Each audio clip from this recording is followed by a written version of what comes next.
And happening right now, nearly 100 people are learning how to save themselves in a mass shooter situation. On the heels of the shooting this month in El Paso, as well as in Dayton, Ohio, Metro Police tonight say tonight was one of their largest training sessions ever. And our own Alan Carter was there.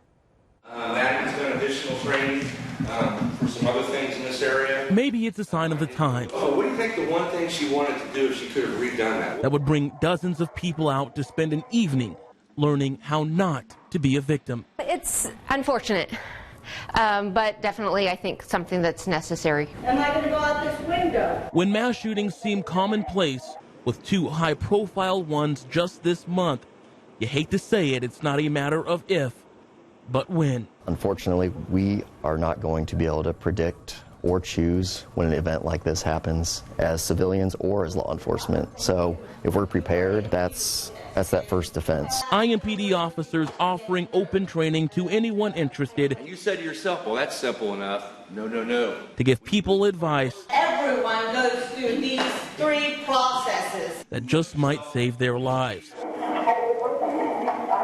Using real-world active shooter examples. Rick Lewis came for his church, but says it's everywhere now.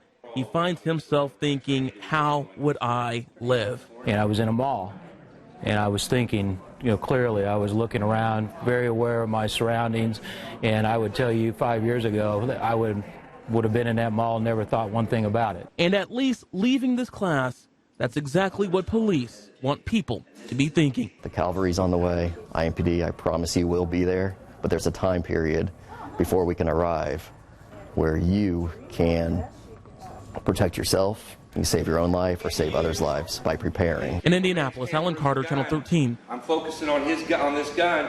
What else do I see? Eyewitness News.